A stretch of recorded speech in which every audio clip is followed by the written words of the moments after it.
My wife couldn't have children. But the day she died, she gave birth. The baby in my arms right now shouldn't exist. The coroner told me Claire's body showed zero evidence of pregnancy, no stretched uterus, no hormone changes, nothing. Yet I found this infant between her legs 3 days ago while my wife bled out in our bed. Dr. Reeves called me 4 times before finally admitting he had no idea what he was looking at. Every test said impossible. The baby's DNA test came back yesterday. She's mine. But here's what kept me up last night staring at her while she slept. Claire had been infertile for 6 years. 4 specialists confirmed it. We'd spent everything trying to have a child. Then 8 months ago, she got sick, and I watched my wife's body destroy itself in ways that still make me nauseous to think about. Her hair fell out in chunks. Her teeth loosened and dropped like baby teeth that forgot to stop. She lost 60 pounds in 3 months, and the whole time, this baby was supposedly growing inside her, except, according to science, she wasn't. I named her Lily, because that's what Claire wanted if we ever had a daughter.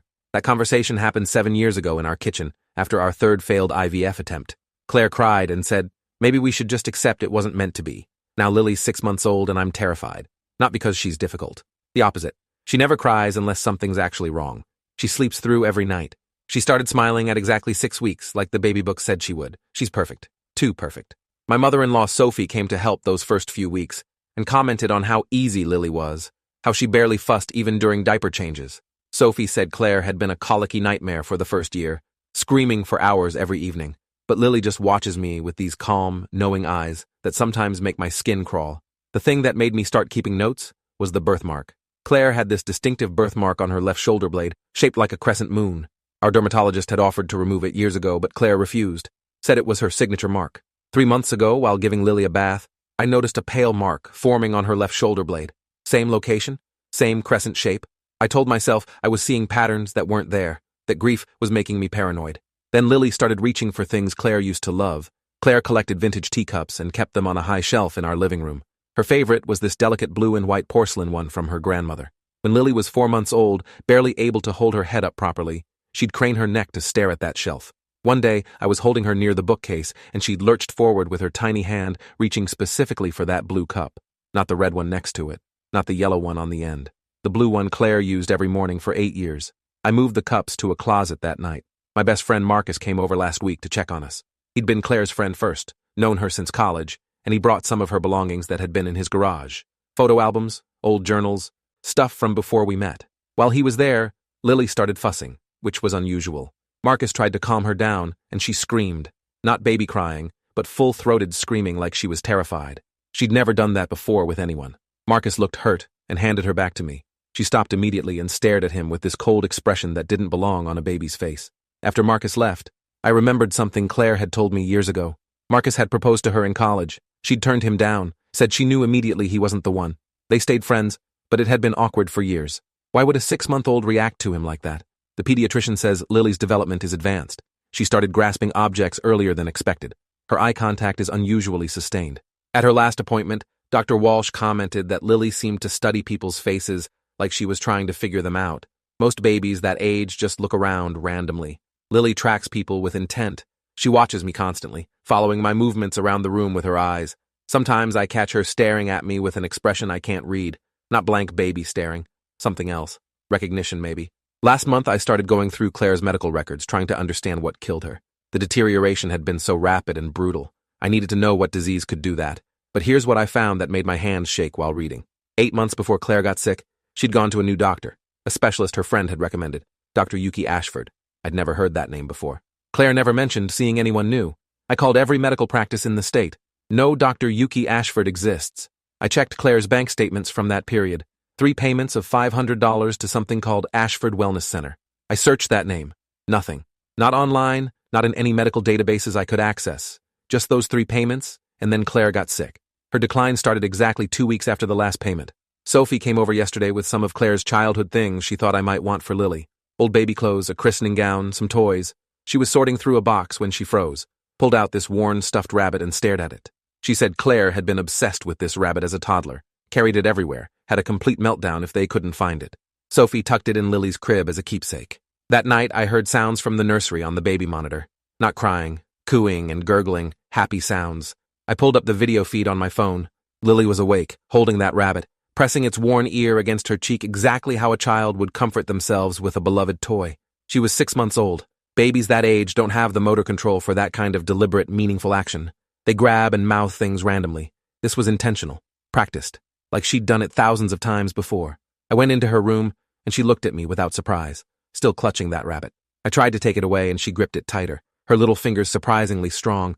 When I finally got it loose, she didn't cry. She just stared at me with what I can only describe as disappointment, the same look Claire used to give me when I did something that let her down. I stopped sleeping, started watching Lily on the monitor for hours. She wakes up most nights around 2 a.m., the exact time Claire used to wake up with insomnia. She doesn't cry or fuss, just lies there awake, staring at the ceiling like she's thinking about something. Sometimes her lips move like she's trying to form words. She's 6 months old. She shouldn't be trying to communicate beyond basic sounds. I recorded it one night, played it back with the volume turned up high. It sounded like she was trying to say my name, not Dada, my actual name, the name Claire called me. I called Dr. Reeves again last week and demanded to see the full autopsy report. He was reluctant, but finally agreed. I sat in his office reading details that made me sick. Claire's organs had been shutting down for months. Her liver was failing. Her kidneys were barely functioning. Her heart showed signs of severe stress. But here's what stood out. Her bone marrow looked wrong. The report said it appeared depleted, like it had been working overtime producing something, but the tests couldn't determine what. Dr. Reeves said he'd never seen anything like it, like her body was being consumed from the inside to create something else, something that required massive amounts of biological resources. The baby. Her body had been building the baby despite being medically incapable of pregnancy. Somehow, Marcus stopped returning my calls after that visit. I texted him asking if everything was okay, and he responded 2 days later with a short message. Said he couldn't be around Lily, that something about her disturbed him deeply. He wouldn't elaborate, just said he needed space and hoped I'd understand.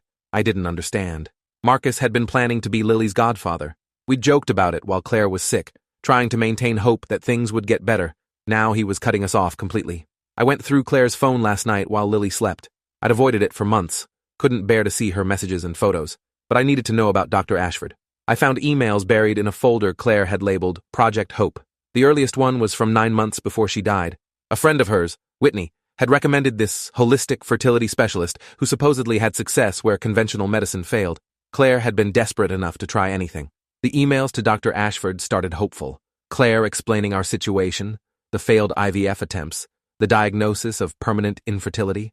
Dr. Ashford's responses were brief but encouraging.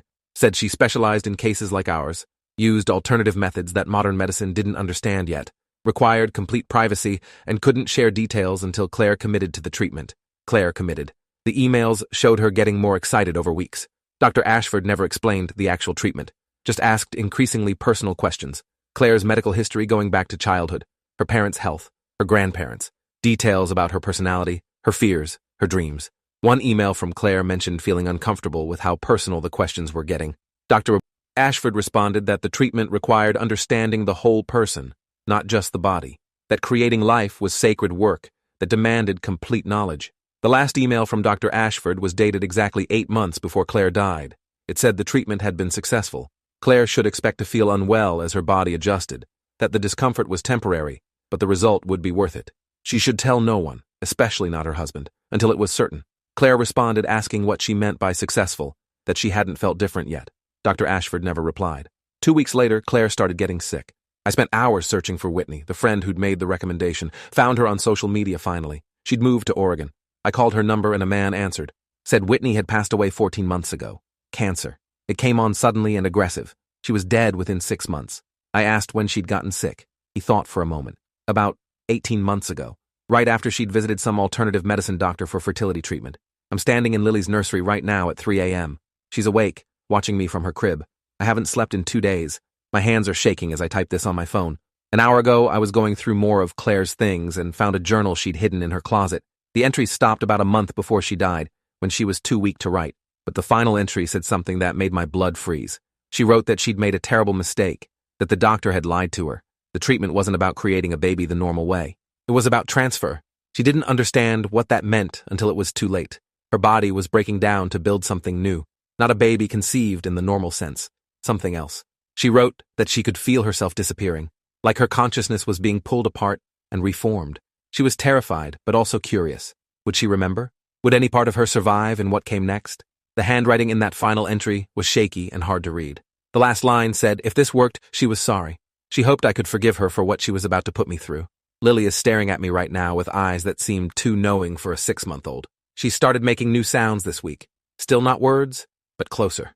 Yesterday she made a sound that was almost hey, the same way Claire used to get my attention when I was distracted. I picked her up, and she grabbed my face with both tiny hands, studying me intently. Her eyes are brown like Claire's were. The birthmark on her shoulder is fully formed now, identical to Claire's in every way. I took her to a different pediatrician last week, didn't tell Dr. Walsh. Asked about advanced development and unusual behaviors. The new doctor, Dr. Patel, examined Lily carefully. She said everything seemed normal physically, but agreed Lily's awareness was unusual. She suggested it might just be personality.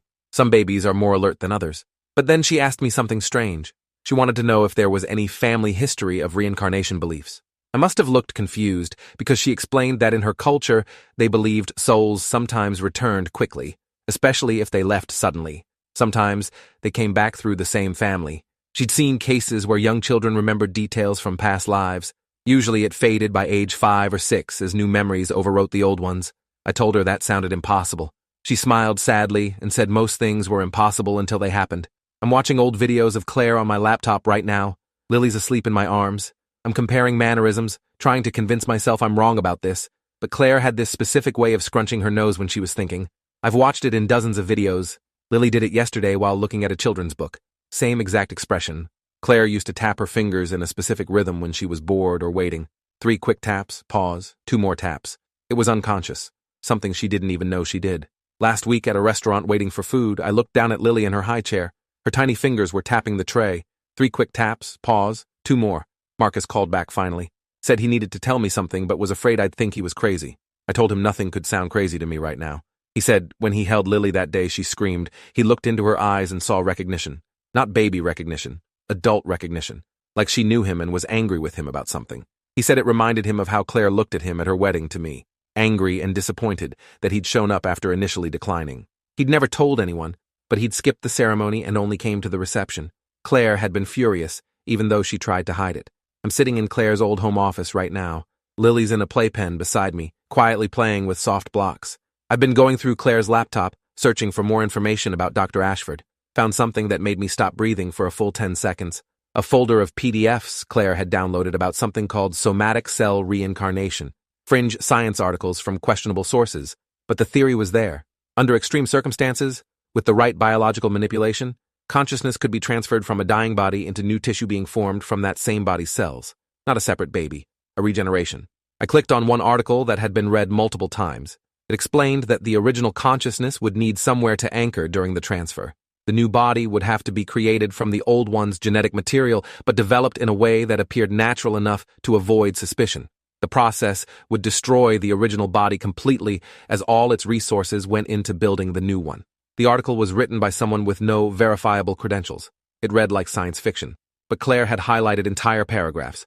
One section discussed how the transferred consciousness would retain most memories, but experience them through a developing brain. There would be months or years where the person couldn't articulate what they knew. They'd be trapped in an infant body with an adult mind. The frustration would be intense. Lily just looked at me, not baby-looking. Deliberate eye contact. She dropped the block she was holding and reached toward my face. I leaned down, and she touched my cheek with her small hand. So gentle, the way Claire used to. I pulled back and she made a sound. Not crying. Frustrated, like she was trying to tell me something but couldn't form the words. I searched for any record of other women Claire's friend Whitney might have recommended Dr. Ashford to. Found 3 mentions in online fertility forums from years ago. Vague references to an alternative specialist who'd helped when nothing else worked. I tracked down 2 of the women through their email addresses. One never responded. The other, a woman named Patricia, called me back yesterday. Her voice shook when I mentioned Dr. Ashford's name.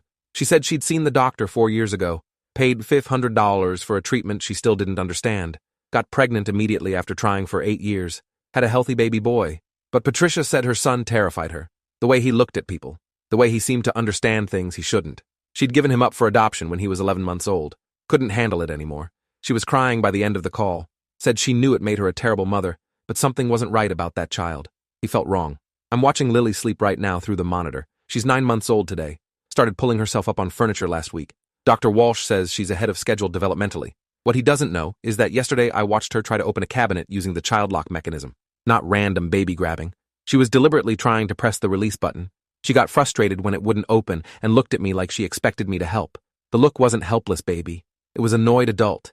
Like she knew how it should work, but her hands weren't coordinating properly yet. I installed cameras in every room of the house last month. Not for security, to watch Lily. I needed to know what she did when I wasn't looking. The footage has been disturbing. She doesn't play the way babies play. She examines things methodically, picks up objects and studies them, turning them over in her hands like she's trying to remember something. She spends long periods just sitting and looking around the room, her eyes moving systematically from one item to another. When she sees photos of Claire, she stops and stares. Not the way babies are distracted by faces, the way you'd look at a photo of yourself from years ago. Recognition mixed with something else. Sadness, maybe. Sophie came by yesterday with more of Claire's things. Found a box of jewelry in her storage unit. Said I should save it for Lily when she's older. There was a necklace in the box. Simple silver chain with a small pendant. Claire wore it every day for the first 5 years I knew her. Then one day she just stopped, and I never saw it again. Sophie pulled it out, and Lily lunged forward from my arms, reaching for it with both hands. Not the way babies grab at shiny things. With purpose. With need. She got hold of it, and immediately brought it to her mouth, but not to chew. She was holding it against her lips like she was kissing it. The same gesture Claire used to do unconsciously when she was stressed. I took it away, and Lily looked at me with such clear betrayal that I almost gave it back. I started sleeping in Lily's room on an air mattress. Told myself it was because I wanted to be close if she needed anything at night. Truth is, I can't stop watching her, making sure she's still just a baby. Last night around 2 a.m. I woke to movement sounds. Opened my eyes to see Lily standing in her crib, hands gripping the rail, staring down at me. She wasn't crying or fussing, just watching me sleep.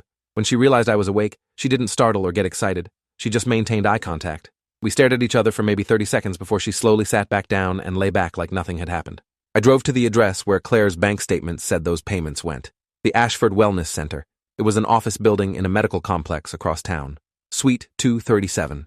I took Lily with me, not sure what I was looking for. The suite number existed, but it was empty. Completely bare. Not recently vacated, but stripped. No furniture, no equipment, no sign anyone had ever used it. The building manager said Suite 237 had been vacant for 3 years. No one named Ashford had ever rented it. I showed him Claire's bank statements. He studied them and frowned. Said the payments were definitely made to an account associated with this address, but he had no record of any tenant. It shouldn't have been possible. Lily started fussing in my arms, and I noticed she was staring at one specific wall. There was nothing on it, just blank white paint, but she wouldn't look away. I walked closer, and she reached out her hand, touching the wall. In that moment, I swear I felt something. A coldness, a presence. Lily made a sound I'd never heard before. Not a cry or a babble. Something that sounded almost like a sigh. Content, like she'd found what she was looking for. I left immediately and didn't look back. That night, I couldn't stop thinking about it. The empty office. Lily's reaction. The impossible payments. I called Dr. Reeves again and asked if there was any way to test for something in Lily's DNA that shouldn't be there. Something that would show she wasn't naturally conceived. He was quiet for a long time before saying tests like that existed but weren't standard. He'd need a good reason to run them. I told him I suspected some kind of genetic manipulation. He asked if Lily showed any health problems or abnormalities. I said no, she was perfectly healthy. Too healthy, maybe. He said there was nothing to test for then. Genetic manipulation that's successful would be indistinguishable from natural variation. Whatever had been done, if anything had been done, it was beyond our ability to detect. Marcus sent me a text today. Just one line. Have you noticed her eyes? I knew what he meant. Lily's eyes had been dark brown since birth, like Claire's, but over the past few weeks, the brown has been developing these small flecks of green in the iris. Not typical color change that sometimes happens with babies. These were specific spots, scattered in a pattern. I pulled up old photos of Claire from 2 years before she died. The similarity made my stomach turn. Claire's eyes had developed these same green flecks about 6 months before she got sick. Our eye doctor at the time said it was just normal aging changes, but now I'm looking at them again, and they're not random. They're in almost identical positions in Lily's eyes. I found something today that made me lock myself in the bathroom and cry for 20 minutes. I was going through more of Claire's hidden journals and found a letter she'd written but never sent. It was addressed to me, dated 3 days before she died, when she could barely hold a pen. The handwriting was shaky but legible. She wrote that she was sorry for lying to me, sorry for seeking treatment without telling me, but she'd been so desperate to give us a child that when Dr. Ashford explained there was a way, she didn't ask enough questions. She didn't understand what the treatment actually meant until her body started breaking down. By then, it was too late to stop. The doctor had told her the transfer process was irreversible once initiated. Claire wrote that part of her was curious whether it would work, whether consciousness could actually survive the death of one body and continue in another. She said if it did work, if she woke up in a new body, she'd try to show me signs. Small things I'd recognize. She'd try to come back to me in the only way she could. The letter ended with 3 words. Watch for me. I'm I'm standing in Lily's room right now. She's 10 months old, started taking her first steps yesterday. She walked across the room with barely any wobbling, like she already knew how, like muscle memory was carrying her. When she reached me, she looked up and smiled. It was Claire's smile, the exact expression Claire made when she was proud of herself for accomplishing something. Same tilt of the head, same little crinkle around the eyes. I picked her up, and she wrapped her arms around my neck, pressing her face against my shoulder. The exact way Claire used to hug me when she needed comfort. I'm not sure what I'm supposed to do with this information, this suspicion, this growing certainty. If I'm right, if Claire somehow transferred her consciousness into this baby during her death, what does that mean? Is Lily my daughter or my wife? Both? Neither? She has Claire's DNA. She's made from Claire's body. But she's also a separate person developing her own personality. Except the personality is becoming more like Claire's every day. I started keeping a list of similarities. The list is now 3 pages long. The way she sleeps on her left side with one hand under the pillow. Claire's position. The way she gets frustrated and makes this specific huffing sound. Same sound Claire made. The way she organizes her toys in a row before playing. Claire organized everything in rows. Dr. Walsh called me in for a meeting yesterday. Said he had concerns about Lily's development. Not medical concerns, but behavioral ones. He'd noticed during her last checkup that Lily seemed too aware, too focused.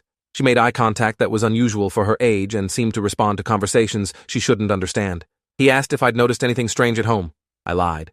Said she seemed like a normal baby to me. He didn't look convinced but couldn't point to anything specifically wrong. Said to keep monitoring her and bring her back if anything concerning developed. The thing is, nothing concerning is developing. Lily isn't sick. She's not in pain. She's not dangerous. She's just becoming more herself, more like Claire. Last week she started making a specific sound when she wanted my attention. Not mama or dada, something that sounded close to, hey babe. That's what Claire called me. Always. For 8 years, I was babe to her. Now Lily makes that sound and I turn automatically, responding the way I used to respond to Claire. She knows it works. She uses it deliberately. I tested it. Ignored her one time when she made the sound. She got louder, more insistent, finally adding what sounded like my actual name. Not the baby version. Close enough to the real thing that I couldn't deny what I was hearing. I'm watching old videos of Claire teaching herself guitar 3 years ago. She was terrible at it, all thumbs, but determined. Used to practice every evening for months before giving up. Lily's sitting next to me on the couch. The video shows Claire struggling with a chord change, getting frustrated, making that huffing sound. Lily made the same sound. I looked at her, and she was staring at the screen with intense focus. Not the way babies watch TV, the way someone watches a video of themselves and remembers. She reached toward the screen when Claire's face appeared, touched the laptop screen gently, then looked at me and back at the screen, comparing.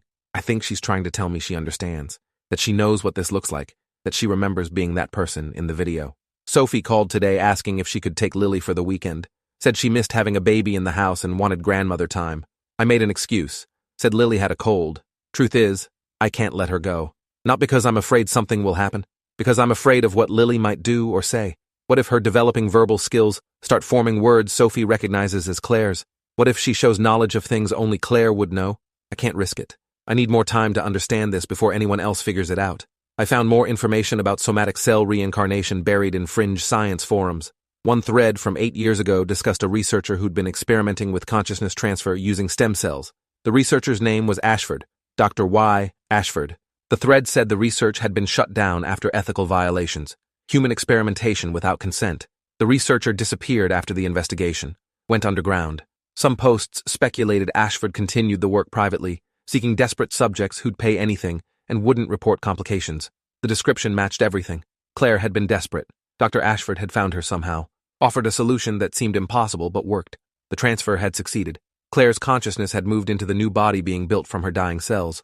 But here's what the forum thread mentioned that made my hands shake. The transferred consciousness would be confused initially, trapped in a developing brain that couldn't process adult thoughts. The first year would be disorienting, but as the brain matured, more memories would surface. By age 2 or 3, the person would start remembering their previous life clearly. By age 5, they'd be fully aware of who they used to be. The thread warned that children created this way often had severe psychological problems. They'd remember being adults, remember relationships, responsibilities, entire lives, but be trapped in child bodies, unable to articulate what they knew. Lily's 11 months old now. She said her first word yesterday. It wasn't mama or dada. It was a clear, distinct babe. She was looking right at me when she said it.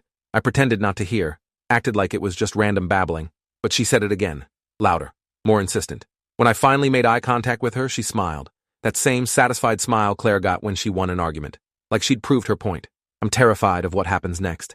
Every day she gets more coordinated, more verbal, more clearly herself, or more clearly Claire. The line between them is dissolving. I started researching child development specialists who might help. But how do I explain this? My daughter is actually my dead wife's consciousness in a new body? They'd think I was insane. Maybe I am insane. Maybe grief has broken my brain and I'm seeing patterns that aren't there, projecting my dead wife onto my innocent daughter. Except the evidence keeps mounting. The birthmark, the mannerisms, the recognition, the knowledge she shouldn't have. I bought a voice recorder yesterday. Started documenting everything. Lily's words, her behaviors, her reactions, building a record of what's happening. Maybe someday I'll need to show someone. Or maybe I'm just creating evidence of my own breakdown. She's standing in her crib right now watching me type this. It's 4 a.m. She woke up and didn't cry. Just stood there waiting for me to notice. When I looked over, she was staring at me with an expression I can't describe. Patient. Understanding. Like she knows I'm struggling with this. Like she's waiting for me to accept what's happened. I asked her a question. Just whispered it. Claire? She didn't respond with words. But her face changed. Something shifted in her expression. Recognition? Confirmation. She reached through the crib bars toward me. Not the way babies reach for comfort. The way you'd reach for someone you love and miss desperately. I stood up and walked to her crib. Looked down at this 11-month-old baby with my dead wife's eyes. She touched my face with her small hand. Traced my cheekbone. The same gesture Claire used to do when she wanted to comfort me. I picked her up, and she buried her face in my neck. Made a sound that was almost like relief. Like she'd been waiting months for me to understand. For me to see her. We're sitting in the rocking chair now. She's almost asleep in my arms. Tomorrow she'll wake up, and we'll continue this strange existence. Me raising my wife's consciousness in our daughter's body. Both of them existing in the same space. The same person, but different. I don't know what happens as she gets older. When she can talk more. When she can explain what she remembers. I'm not sure I want to know. But right now, in the dark, holding this impossible child, I whisper the only thing that makes sense. I see you. I know it's you. And I don't know what to do. She shifts in my arms and makes that sound again. Babe. Clear as anything. Then she's asleep. And I'm left holding the most horrifying, beautiful miracle I never asked for. My wife couldn't have children. But the day she died, she gave birth. To herself. And I'm going to have to figure out how to live with that. Thanks for hanging out till the end. If you want more stories, make sure to subscribe and leave your take below.